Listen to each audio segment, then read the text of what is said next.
I love my Sony 1000XM3's, and a whole lot of other people have unanimously decided that the Sony 1000XM3's are perhaps the best ANC headphones on the market right now. But the Sony 1000XM3's are far from perfect, and now that they've been on the market for 8 months, people have started to ask if we'll see the Sony 1000XM4's at IFA 2019. Now, at the time of this recording, there haven't been any Sony 1000XM4 leaks. But Sony has made it a habit over the last few years to announce an updated version of their most premium ANC headphones at IFA, which is Europe's version of CES, which is held every year in August. Now, I'm not 100% certain if the Sony 1000XM4's will be announced at IFA 2019. But if they are, I think they would be an incremental upgrade to the 1000XM3's, like going from an iPhone X to an iPhone XS. So, after heavily using my 1000XM3's for 8 months, here's my wish list of what I would like to see from the Sony 1000XM4's. We're going to start off with simple stuff that I think Sony could easily and definitely should fix on their 1000XM3's, and then we'll get into stuff that I think is a little less likely, but still pretty cool. So first, the most basic thing that a lot of people have complained about on the 1000XM3's, including myself, is simultaneous multi-device connectivity. Basically, the 1000XM3's can only be connected to one device at a time, so you simply can't switch from your phone to your computer as easily compared to the Bose QC35's or Apple AirPods if you're completely decked out in Apple hardware. Even though yes, the M3's can be paired to multiple devices, if you want to switch from one device to another, first you gotta turn off Bluetooth on whatever device you're currently connected to, and then open up the Bluetooth menu on the other device you want to use and manually establish a new connection. These are a whole bunch of extra steps that just don't need to happen on a lot of other headphones. So Sony, please, we would like to see simultaneous multi-device connectivity on the 1000XM4's. Another thing Sony should definitely fix on their 1000XM3's is the cold weather issue causing phantom presses on the touchpads. Now, I haven't experienced it myself, but a lot of people claim that when the M3's are worn outside in cold weather, the headphones will start randomly messing with your music because their touchpad will start registering inputs. But I would also like to see the touchpad on the 1000XM4's to support multi-touch and maybe even gestures. Right now, the 1000XM3 supports both Google Assistant and Alexa voice assistant integration. But if you want to use either of those features, you have to sacrifice your ambient sound button, which means you won't be able to manually toggle between having active noise cancellation turned on or off, ambient mode, and you also won't be able to have the headphones calibrate themselves by pressing and holding on the ambient sound button. If you want to do any of that, you're gonna have to open up the app every single time. And for me, since I'm constantly toggling between these settings, I find it incredibly annoying having to open up the app very consistently if I choose to use the Google Assistant on my headphones, which I personally really do like using. So, I would like the touchpads on the 1000XM4's to have multi-touch support so that if I want to talk to my voice assistant, I can just press and hold on the touchpad with 2 fingers and just start talking. This way, we get to have voice assistant integration on our headphones, but we still get to keep our ambient sound button, which I think is very crucial to always have.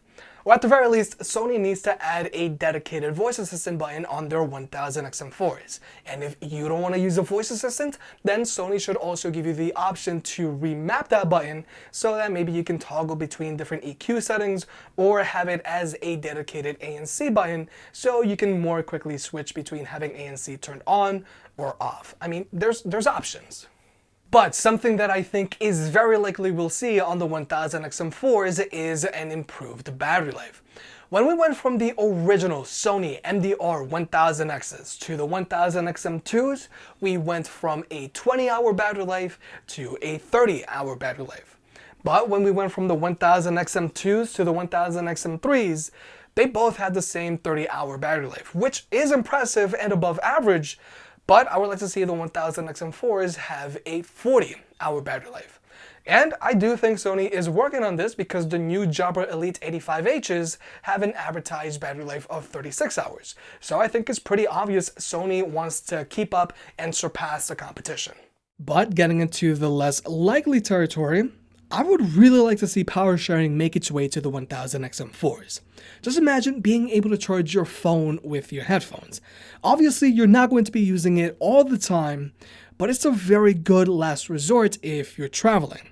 And it would also elevate the 1000XM4s from just being a pair of headphones you're lugging around. They would also be a battery bank. But jumping back into the more likely territory, I think it's a safe bet that the 1000XM4s will bring more incremental improvements to Sony's active noise cancellation technology. After testing dozens of ANC headphones, I found the M3s have the best ANC performance all around, and I feel comfortable saying the 1000XM2s have the second best ANC performance.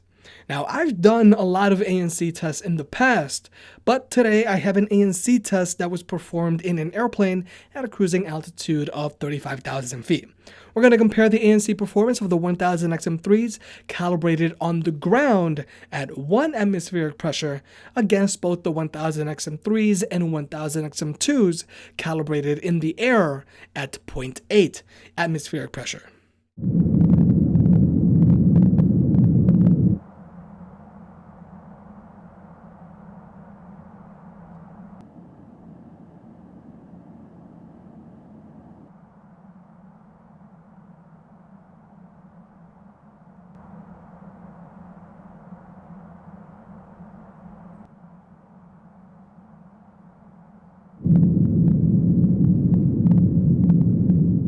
Even though the difference is subtle, it's there. And again, I do expect the active noise cancellation on the 1000XM4s to have a subtle improvement over the active noise cancellation on the 1000XM3s. But like I mentioned at the beginning of this video, if the 1000XM4s are announced at IFA 2019, I expect them to be a subtle incremental upgrade over the 1000XM3s, mostly focused on tech specs and internals. I doubt it's going to be a hardware refresh like we saw from the 1000XM2s to the M3s. But that doesn't mean there aren't any hardware changes I would like to see on the M4s. Personally, I would really like to see better synthetic leather used on the M4s. And I think this upgrade is reasonable because it wouldn't require Sony to change the overall tooling of their current M3s. Compared to all the other ANC headphones I've tested in the past, I feel the synthetic leather on the M3s feels very plasticky, very fake. And when I first got them, I assumed that after a few weeks of use, the leatherette would soften up. But after 8 months of heavy usage, the leatherette on my M3s feels as synthetic as the first day I got them. And the quality of the leatherette on the M3s pales in comparison to the Bose QC35s, Surface headphones, and even some $200 headphones out there. So, like I said, I think asking for better feeling leatherette on the 1000XM4s is reasonable, but I think it's unlikely. But something that I think is really unlikely that we'll see on the 1000XM4s is more spacious ear cups. When we went from the M2s to the M3s, we saw a complete design overhaul, and from it, we got more spacious ear cups on the M3s compared to the M2s.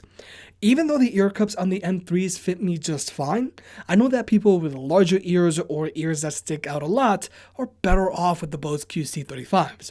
For me, I can usually go 3 hours with the M3s on with no problems because these are the headphones I edit with. These are my daily drivers. But I have noticed I do suffer wear fatigue with the M3s when I wear them for over 5 or 6 hours. So I do think the 1000XM4s or 1000XM5s would benefit from having slightly larger ear cups similar to those on the Bose QC35s. And finally, I would also like to see the microphone on the 1000XM4s be improved. Now, I know that I said the microphone on the 1000XM3s was better than the microphone on the Bose QC35s in their Versus video. But I'm willing to admit I messed up and I was probably looking at the 1000XM3s through rose-colored glasses when I first got them. So for right now, I would like to see the microphone on the 1000XM4s at least catch up to the microphone on the Bose QC35s. But overall, that's everything I would like to see from the Sony 1000XM4s if they're announced at IFA 2019. There's basic stuff like simultaneous multi-device connectivity, fixing the cold weather touchpad issues, improved battery life, and improved ANC performance.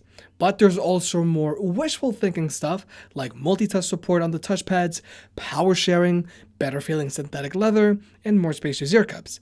But for right now, if you're thinking about picking up the Sony 1000XM3's, I say go ahead, because if Sony does announce the 1000XM4's at IFA 2019, it's more likely there'll be an incremental tech spec upgrade rather than a hardware overhaul like we saw last year.